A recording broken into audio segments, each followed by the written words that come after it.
This episode is brought to you by Vital Farms. Isn't it bullshit to have to question where your food comes from? At Vital Farms, you can trace your pasture-raised eggs all the way back to the source, the pasture. On the side of each pasture-raised carton of eggs, you'll find the name of the farm where your eggs were laid. And when you look the farm up on their website, you'll get a peek at all the sunshine, fresh air, and open space the hens enjoy. Learn more and find out where to buy them at vitalfarms.com. Vital Farms, keeping it bullshit-free. And here's your prescription. I know just the pharmacy to get this filled. Who are you? A pharmacy benefit manager. A middleman your insurer uses to decide which medicines you can get, what you pay, and sometimes even which pharmacy you should go to. Why can't I go to a pharmacy in my neighborhood? Because I make more money when you go to a pharmacy I own. No one should stand between you and your medicine. Visit phrma.org/middleman to learn more. Paid for by Pharma. This is Optimal Finance Daily, episode 2555.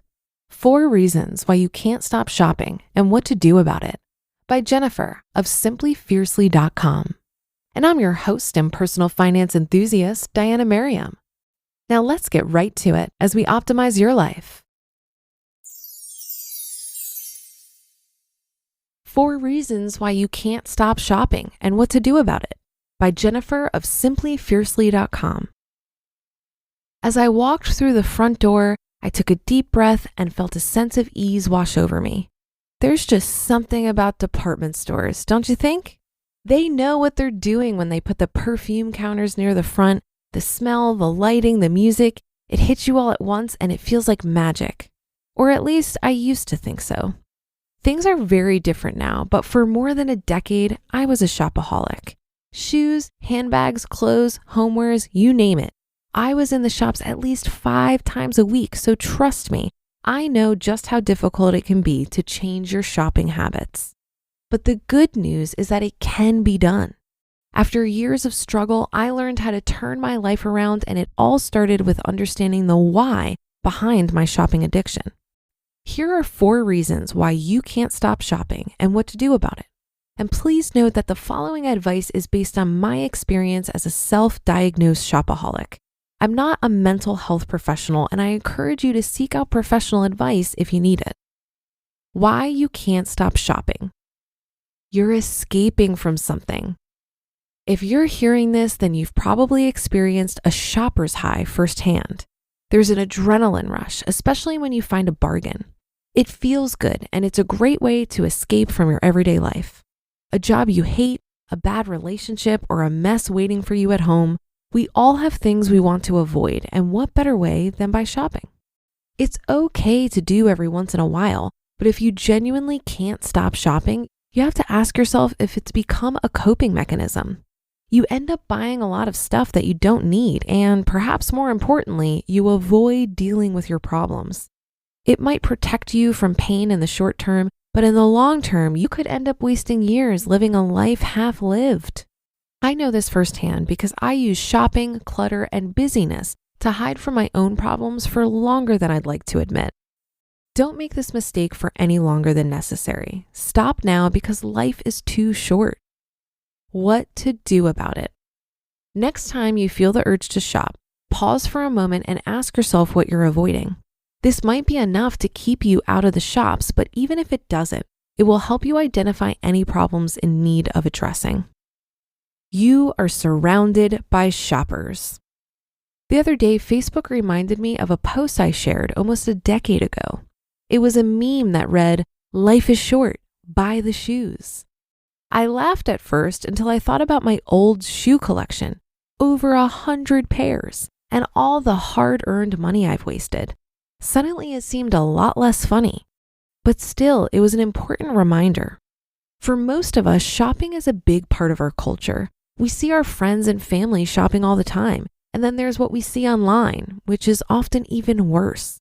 From social media influencers showing off haul videos to celebrities who never wear the same thing twice, we're surrounded by people who normalize shopping. Our own shopping habits seem harmless in comparison, but by whose standards? Make sure your actions are guided by your own beliefs and not by others. What to do about it? Pay attention to what triggers your urge to shop. Is it friends, family, or people you see online? If so, what boundaries can you put in place so that your shopping decisions are not influenced by others? You aren't comfortable with who you are. This is a big one, my friends. Every time you shop, you aren't really buying stuff. Instead, you're buying a story. Think about it. You don't really want new mascara, do you? Instead, what you're really buying is the promise of longer, thicker lashes. You aren't comfortable with what you see in the mirror, so you buy something new, hoping it will make you feel better about yourself. Now, obviously, not everyone who buys mascara has a problem with shopping, but if you genuinely can't stop buying more, you should definitely ask yourself if a lack of self-worth is fueling your purchases. I say this with compassion because I struggled with self-acceptance for a long time. I didn't like who I was, so I tried to hide behind designer dresses and stiletto heels. But in the end, all I was left with was an empty bank account and sore feet. What to do about it? Before you make a new purchase, look for the story that you're selling yourself. Is it true or is it a fantasy? You don't realize how much you spend and what it's costing you. Shopping is something I used to do mindlessly and out of habit. I did it on my lunch break, on my way home from work, and from my laptop in the evenings. I did it so often that it wasn't a special event anymore. I wasn't aware of how much I shopped, and even scarier, I didn't know how much I was spending. I could pay my bills at the end of the month, and in my mind, that was good enough. But was it really? Looking back, I know now that I've spent tens of thousands of dollars on things I can't even remember buying. That's a lot of money for anyone, but it's even more painful when I think about what that money represents.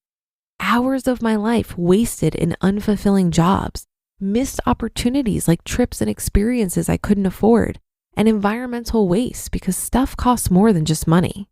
Plus, there's a human cost. I claim to be a compassionate person, but who could I have helped with that money? $20 spent on cheap t-shirts or $20 donated to a local food bank? Ultimately, these decisions are personal, but the real question is, what are your purchases costing you? If you can't stop shopping, then odds are you don't know how to answer this question. What to do about it? When you're tempted to buy something, look at the price and ask, what's the true cost? How many hours of your life would you be trading for your purchase? Are there any other hidden costs to consider? See if this influences your decision making. You just listened to the post titled 4 Reasons Why You Can't Stop Shopping and What to Do About It by Jennifer of simplyfiercely.com. Labor strikes, climate change, your beat up office printer. What do they all have in common? Come on, it's all about the money. Economics is everywhere and everything, fueling our lives, even where we least expect it. If you're a fan of Optimal Finance Daily and are curious to learn something new and exciting about economics every week, I recommend you listen to the Planet Money podcast from NPR. Planet Money is a different kind of world where the complex economy actually makes sense, where human stories supersede abstract theories. For example, credit scores may sound complex, but Planet Money can give you simple tips so that you can make better financial decisions. And Planet Money also answers some of life's burning questions, like, will AI take over our jobs? And why are Christmas trees so darn expensive? The Planet Money team lives to tell a good story in around 30 minutes. It's econ for the rest of us. Tune in to Planet Money every week for entertaining stories and insights about how money shapes our world.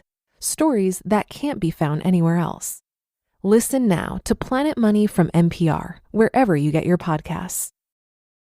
And here's your prescription. I know just the pharmacy to get this filled. Who are you? A pharmacy benefit manager. A middleman your insurer uses to decide which medicines you can get, what you pay, and sometimes even which pharmacy you should go to. Why can't I go to a pharmacy in my neighborhood? Because I make more money when you go to a pharmacy I own. No one should stand between you and your medicine. Visit phrma.org/middleman to learn more. Paid for by Pharma. I appreciated how transparent Jennifer was in this article. She really hit on some of the underlying reasons why we spend. When you're not at peace with yourself, mindless consumption is a great method for distraction. But at the end of the day, what we spend any resource on, our time, our money, our energy, It's a reflection of what we value. And I think if there's a discrepancy between what we value deep down and how we're habitually spending our resources, we end up creating a lot of heartache for ourselves. While I was never much of a shopper, I definitely see how I was avoiding my feelings by spending money going out and partying a lot in my 20s. A night at home alone made me feel like a loser. I just wasn't able to enjoy my own company. I needed a constant distraction. When I decided to buckle down and get out of debt, I ended up spending a lot more time alone. I was cooking, reading, journaling, and working out a lot more. This is why I say that an interest in personal finance led me to a whole lot of personal development. Restricting my spending forced me to learn how to enjoy my own company and to start to peel back the onion on why I feel such a need to distract myself. This is something I continue to work on to this day, but getting out of debt really jump-started this process for me. And that will do it for today. Have a great day and rest of your weekend. Thank you for listening, and I'll be back here reading to you tomorrow, where your optimal life awaits.